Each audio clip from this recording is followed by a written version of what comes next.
Today I'm going to be going over my thoughts on Thronebreaker, the new progression level title, and the forum post from Kabam. As always, there's a link to the forum in the description below if you'd rather read than listen to the read aloud, and a timestamp to jump ahead to my first impressions and thoughts. That said, let's dive right in. So summoners, the time is near for those who have proven yourself to become more than what you are. It is time to introduce the next level of progression, beyond the likes of Cavalier. It is time to become the Thronebreaker. The next level of campaign progression is coming soon, and just like progression levels before it, achieving this new level will give you some sweet, unique benefits. Achieving the title. With the changes made to the direction we're going with Act 6 and into Book 2, we've decided to change our philosophy on how we award campaign progression titles. So listen up. To become Thronebreaker, you must have beaten Act 6 Chapter 4, this means completion, and possess at least one Rank 3 6-star champion. No, we are updating the existing Thronebreaker title obtained for mastering Act 6 to Breaker of Thrones. The new Thronebreaker progression point will include a title which will be granted when the above conditions are met. The benefits. Like the jump to Cavalier, this new title will come with some great benefits. Similar to when Uncollected launched in 2017, these benefits will slowly release over time. The following will be available when Thronebreaker launches. A new Daily Crystal, 4-hour Crystal, discounted Cavalier Crystals, new Cavalier Shard Calendar replacing your GMC Shard Calendar. The following will be released over time and will not be available on the day that Thronebreaker launches. A new Gold Crystal, Arena Crystal, additional items in the Black ISO market, a new monthly calendar, new daily objectives, exclusive offers, gifts, and rewards. So why now? There is a wide range of summoners that have achieved the Cavalier title. A fresh Cavalier player that has just beaten Act 6 Chapter 1 once is worlds apart from a summoner that has conquered all of Act 6, explored the Abyss, and takes on the Grandmaster just for fun. Campaign progression titles help segment players so that we can appropriately target content and rewards to different levels of progression and roster maturity. With the switch to both a test of skill / progression and roster maturity, we'll be able to do that for the top tier players. Timing and details. Summoners can claim the Thronebreaker title on October 1st. If you have already beaten Act 6 Chapter 4 and have a roster that includes one Rank 3 6-star champion, you will receive the title retroactively on your next login. We look forward to seeing you Thronebreakers in the future. So that said, I'll stick a timestamp here for those of you who just care about my first impressions, and it's gonna get a little ranty, so I'm sorry if it gets cyclic in advance. I'll do the best that I can. So first I want to talk about is the Act 6 Chapter 4 bit, because like Act 6 Chapter 4 has been out for quite a while now, and it's just completion. They're not even asking for exploration. So I have two major theories for why now, because there are why now paragraphs. This is all stuff we already knew. Like, we already know they're pushing towards tests of skill and progressions and Cavalier players and the disparities between fresh Cavalier players and log cemented Cavalier players. These three paragraphs, well, sentence and two paragraphs, really offer no information. In my opinion, it doesn't actually give us any insight in why. So I have two theories for why I think why now. The first one is a little cynical, and it's that this is Cyber Monday, right? This has got Cyber Weekend deals written all over it. With a new title comes new category or new sectioning off of the Cyber Monday deals. It would allow them to put out huge deals for Thronebreaker, and then less deals for Cavalier, and then less deals for Uncollected. It's the method that they've already used to kind of segment the players and then send out different deals depending on where you are in the game. And if that's the case, if Cyber Weekend comes around and like there's a huge difference between Thronebreaker and Cavalier, then this all sucks. This is totally jaded, and it's a huge sham with other things and benefits thrown in, which are awesome. These are all awesome. All these benefits are super cool. But the actual intention behind it then instantly becomes sham. Right? It's not about actually monitoring and tracking players and drawing a distinction and creating this title. It's more about how to maximize profit. And that might be a factor, but I'm secretly hoping that Thronebreaker deals or Thronebreaker specific deals don't start coming out until the end of the year, towards New Year's, right? That's my hope. Might be wrong, but that's my hope, because my second theory is actually that Kabam has been well aware of the fact that we need a new title. They've actually alluded to it multiple times. But it wasn't until this month's Cavalier event difficulty and then the negative backlash they got on that, with it being too niche or the 4-star requirement for the extra objective being unreasonable and all of that negative feedback, that they finally went, hey, we need to put a distinction in the game so that we can stop saying endgame Cavalier players and new Cavalier players. We can start saying Cavalier and Thronebreaker, right? So they could put in an actual distinction and say, hey, if you're looking at the Cavalier monthly event and you're going, hey, this is too niche, or it's too frustrating or too difficult or what have you, they can say that's made to target Thronebreaker players. And then it's much easier for them to have a rough generalization for where the content is being categorized towards. And in that sense, I think it would be really, really good. It would allow them to properly track and maintain their game. It would make it much easier for them to manage and create content. And if that's the case, then I'm all for it. I really love it. From a rewards perspective, the value, this is pretty standard upgrades. We're finally getting Cavalier shards instead of GMCs, so that's totally awesome. I can't really say anything about the other 3 things because it depends on what they actually put in. But none of this seems, you know, crazy unexpected. Like, this is just the standard changes that we see on title upgrades, so I love it. I do kind of question mark exclusive offers because that does scream Cyber Weekend, but again, at the moment, I'm going to give Kabam the benefit of the doubt and hope this isn't Cyber Weekend driven, even though it probably is.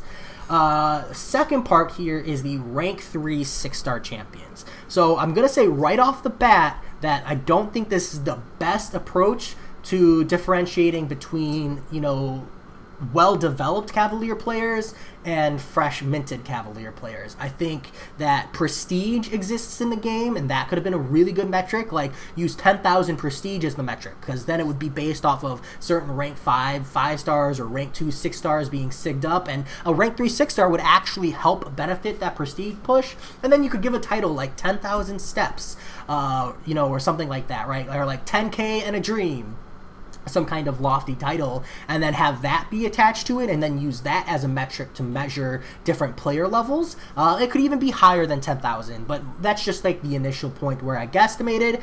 Or use the same method that they use in incursions, where like to access Sector 8 incursions, you have to have 8 6-stars. They could say like, once you possess 15 6-stars, once you possess 20 6-stars, or however many 6-stars, right?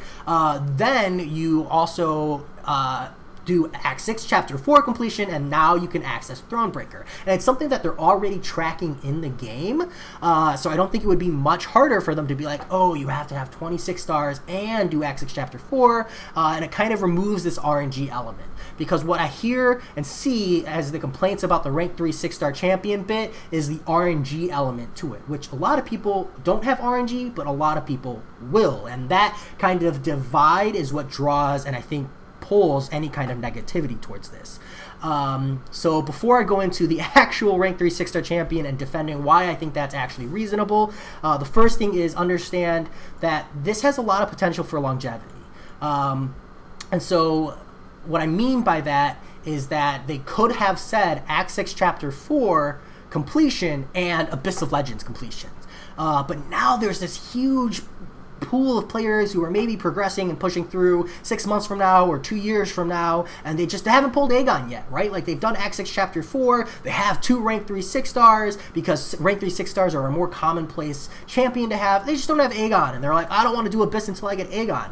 Well, now they would still be able to access the new title without ever touching Abyss, whereas currently this title is more so for people who have done Act 6 Chapter 4 and Abyss of Legends, or exploration of one and a completion of the other. And they even mention that in the Why Now. They say, has conquered all of Act 6, explored the Abyss, and takes on the Grandmaster for fun. So when you look at rank 3 6-star, don't look at that as a metric of, oh, I have to get lucky and get the right tier 5 class catalyst and get a good enough 6-star that I'm willing to rank 3 them simultaneously. Look at it as, have I explored the Abyss and have I explored Act 6? If you haven't done either of those, then maybe the title isn't for you. And then there's an RNG element where some people will get access to this title earlier, either through paying money and opening a ton of calves, i.e., eliminating that RNG aspect and just like a simple completion of Abyss, or they just got really lucky with their Abyss run and the 6 stars they've pulled along the way, and that will be a huge factor as well. At least right now in this current time, that's the factor, right? That's the RNG. If you've only done an Act 6 Chapter 4 completion and you've only done Abyss Abyss one path, you're just hoping that you have the right 6 stars and you got really lucky with your Tier 5 class catalyst. But I'm saying that the luck isn't the aspect for the metric here. There are going to be lucky players that get the title. Good for them. I'm one of them. And to me, to an extent, luck isn't a factor. I'm a pay-to-win player. But for the free-to-play players out there, a lot of them, they remove the luck element. Look at Brian Grant, contest champion. He has a rank 3 6-star. He's a free-to-play player. How did he get that? He grinded the content out, and he got those rewards. Now, if you are someone who has explored Abyss of Legends and or explored Act 6, I mean all of Act 6, and you've done a completion of the other, vice versa, either way, it doesn't matter, and you still don't have a 6-star you would be willing to rank 3, let me know in the comments, because that information drastically affects my perspective. But I just believe that if you've explored Act 6 and or explored Abyss, primarily at least done a completion of Abyss 2, that it's significantly less likely for you to not have a 6-star where you're willing to rank 3 unless you're being picky. And if you've done one of those or both and you're close, then you're close, and Tier 5 class catalysts are more present in the game than they've ever been. We actually have regular access to them in Alliance Quest, Alliance War, and the monthly event, and 6-star shards are way more prevalent in the game as well. So the quantity of times you're pulling 6 stars to hopefully get lucky and get one that you're willing to rank 3 increases as well. So it's just a matter of time before you're accessing that title, even if you've only done a Path of Act 6 and a Path of Abyss. Whew! So for those reasons, I think it's pretty reasonable to draw a metric on rank 3 6-star. Is it the best way? No. Is it reasonable? Yes. Does it do a very good job of actually drawing a rough metric of where players are? I would say it does decent. 7 out of 10. Maybe 6.5 out of 10. Just enough to be passable, definitely not an A level. Additionally, I think one more thing is, I know a lot of people are saying, and a lot of people, I saw a lot on the forums, they're saying that this makes it feel like they're forced to rank 3 a subpar 6-star. And I'm going to say that evaluate it not on the title, but evaluate it on what you're getting. You're getting a new daily crystal, a 4-hour crystal, discounted Cavalier crystals, and GMC Cavalier shards instead of GMC shards. The rest of this isn't even out yet. And if Cyber Weekend comes around, maybe the situation changes, and then there's like a semi-force, but you were Cavalier already, and you're going to be Cavalier later when that happens, so you'll still have access to Cavalier deals, even if they segment it with Thronebreaker as well. So it won't actually change like the deal perspective, it just means other people will have access to more. But if you're in one of those competitive alliances, I really doubt you don't have a rank 3 6-star. Like if you're in an actually competitive Masters pushing alliance, and you don't have a rank 3 6-star, or you're not even close to a rank 3 6-star, then I question where you are in content. That's just like, prove me wrong. Let me know in the comments. Tell me I'm wrong. Tell me you're in a Masters Alliance and you don't have anywhere near a rank 3 6-star. Just not buying it. But hey, always open to be proven wrong. It would change my opinion, to be fair. But these rewards alone, Daily Crystal, 4-hour Crystal, discounted Cavs, and Cavalier Shards in your calendar instead, this is not good enough to rank 3 a bad 6-star. Just save your cap. Just wait. The title will be there if you rank 3 your 6-star 4 months from now. You rank 3 your 6-star 6 months from now. Title ain't going anywhere. Daily crystals, 4-hour crystals, it's not going anywhere. And these are not like, whoa, mind-blowing changes, Like, they're good, and they're definitely something you want to aspire to, and definitely something I really look forward to. All of this is stuff I think is going to be really cool and really awesome to see. I love title progression. I love content progression. I just don't think it's so compelling that you should rush a rank 3 6-star. Even if I didn't have a rank 3 6-star, because understand I have a Cosmic Tier 5 class catalyst as well as my rank 3 Omega Red, I'm in no way feeling like I need to rush a rank 3 Cosmic. I'm just waiting. And I have very specifically want Captain Marvel movie, Silver Surfer, or Corvus Glaive. And I want them to be awakened. Like, I could pull Captain Marvel movie tomorrow, probably won't rank 3 her unless I get her awakened, or unless I'm committing to using my generic gem from Abyss of Legends.